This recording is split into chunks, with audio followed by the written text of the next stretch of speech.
Jennifer Aniston posted one day, "If I could tell my younger self anything, it would be to stop trying to please everyone.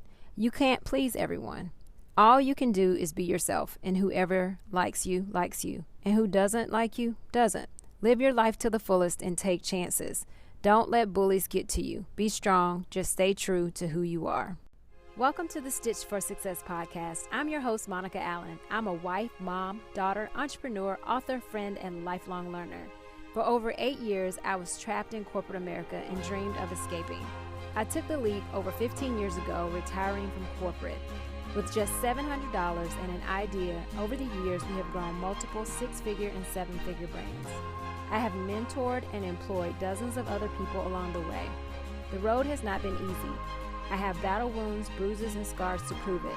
And on this podcast, I share lessons learned from my failures and successes. You will also learn from other business owners who have become stitched for success as they pursue their entrepreneurial passions. My goal and hope for you is that you can learn from our mistakes and our wins and have an extremely successful business that stands the test of time. What would you tell your younger self? I love asking this question to entrepreneurs that I have the opportunity to interview. Today, I bring you some clips from some earlier conversations where I asked this question. What is something you would tell your younger self? Please share this with me on Instagram or in the Stitch for Success Facebook group. Take a listen. If you are a newish entrepreneur, side hustler, or an aspiring entrepreneur, these are such great lessons to learn from people who have spent many years in owning their own business. And I think as you listen, you will find some common themes from all of these entrepreneurs. You will hear from Ethan King of Zeus Closet, Deidre Bembry, an insurance professional with State Farm, and Corey Felder with Oak Atlanta. Again, as you listen, I asked them the question, what is one thing that they would tell their younger self if they could go back and do that today?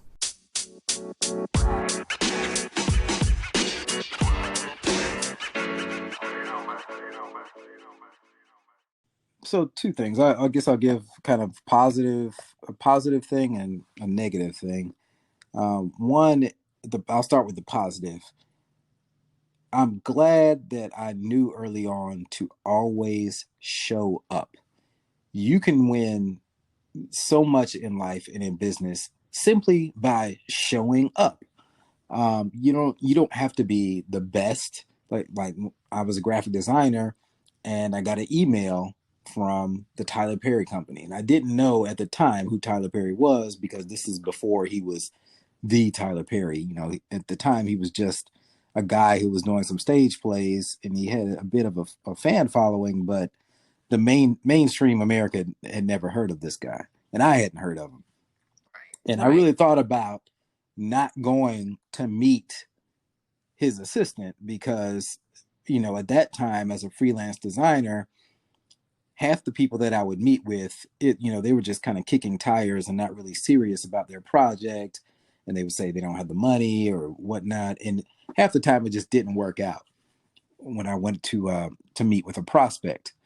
But I showed up. I went to this meeting and his assistant was so impressed with my work that he ended up just sending all the other graphic designers home, didn't even talk to them, and called Tyler up there to meet me.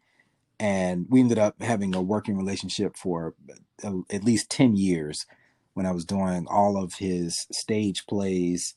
I mean, all of the graphics and the merchandise design for all of Tyler Perry's stage plays. But you know what? I'm not even going to say that I was the most qualified, most talented artist in the room. Who knows? You know, art is subjective. But I showed up and I delivered. I mean, he gave me my first assignment right there on the spot to see how I would do. I delivered on time. I did exactly what he wanted, even over delivered. But you know what? I just showed up. So that's what you got to do. And that's our number one core value is promises. We always keep our promises to our customers and to our team, to each other. And that's showing up. So that's what I would always tell my younger self, because I encounter so many people, not just young people, full grown adults too, who are just unreliable. and you got to be a reliable person. So I guess the piece of on the negative side that I would go back and tell my youngest self is that something is always going to try to disrupt you, and don't be so over optimistic that you think it's just always going to be roses and sunshine. Prepare. I wish that we had known earlier in our business to set aside profit first. That book, Profit First, we started doing that just a few years ago. I wish we had done it 10, 15, 17 years ago from day one.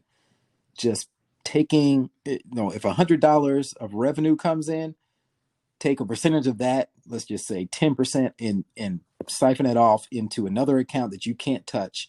And that's your profit. That way you already know by default, you're 10% profitable. And then you siphon off another part and put that in a tax account. I mean, you can read the book for more detail, but Profit First is the book. And then you operate the business off of what's left. You see, most business owners, and what we had been doing for so long, is doing it the other way around, and using all of the revenue to put back into the business. And then at the end of the day, we would have what's left, and usually it was nothing left, and we wouldn't even get paid ourselves, and the business wasn't making any profit or very little profit. And then you're on the struggle bus, and you just get caught in this vicious cycle. So that's always be prepared. Have a nest egg, put away some reserves, put away profits, pay yourself first, make sure you can take care of your livelihood, and then use the rest as operating expenses for the business.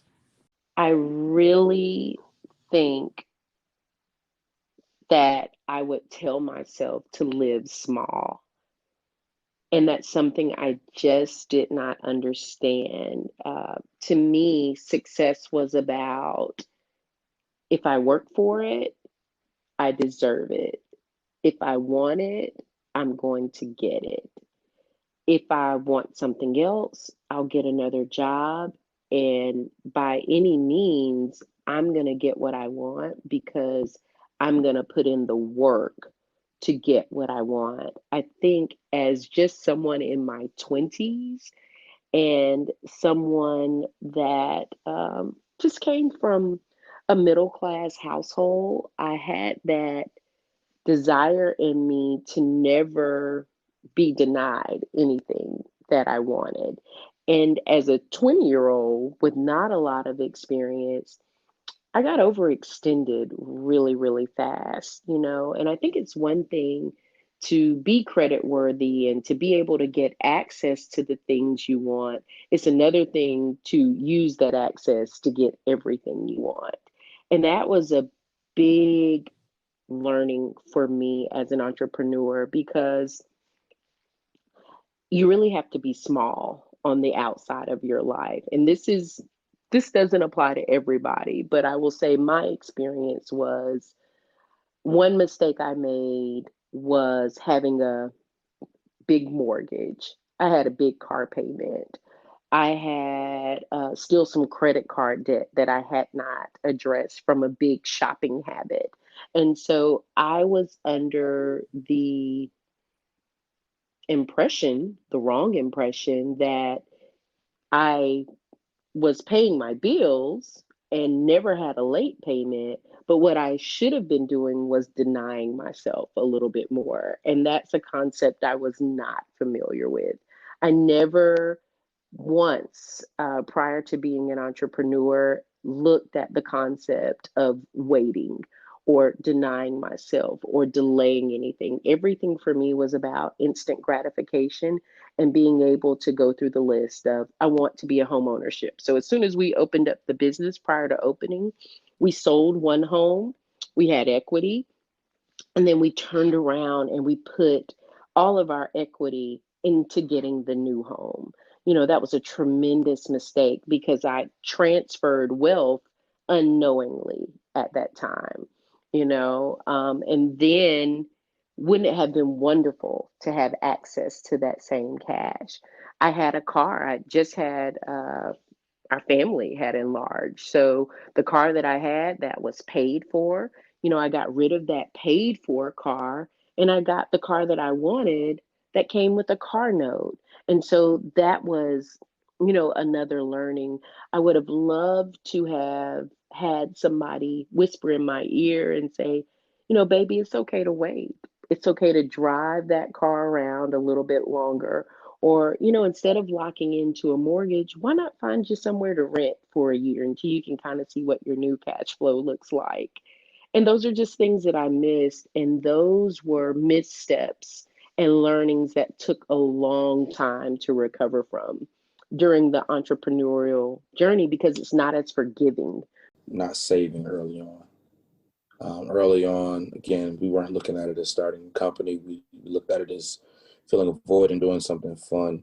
And we made a lot of money early on and blew a lot of money early on. And just to know where we would be if we had a mindset of creating a real business and where we, just looking 10, 15 years down the road and really taking it serious. I think some sort of saving would have been a better thing for us. We made it back, but I mean, we literally talk about it all the time, man. What if we had, remember that one party? What if we kept all of that money? So that's a normal conversation for us. Right.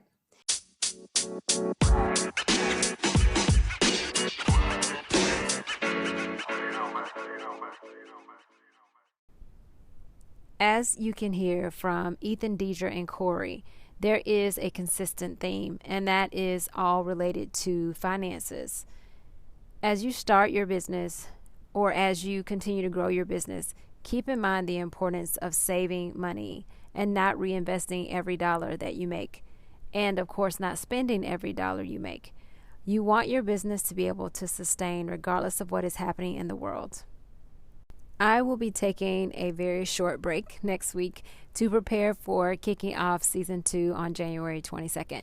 If you haven't already, I would definitely encourage you to go back and listen to some old episodes of the podcast, especially the full episodes of Ethan, Deidre, and Corey's interviews.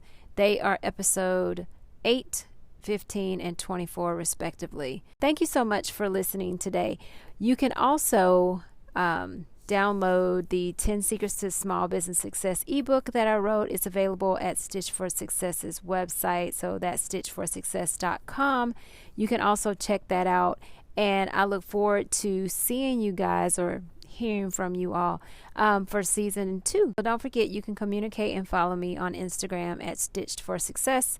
You can also join our Facebook group of the same name. I would love if you would join the group. If you have any questions or thoughts, please email me at stitchedforsuccess@gmail.com. And again, don't forget to download the free ebook. I hope that you have a wonderful rest of your week. Have a great one.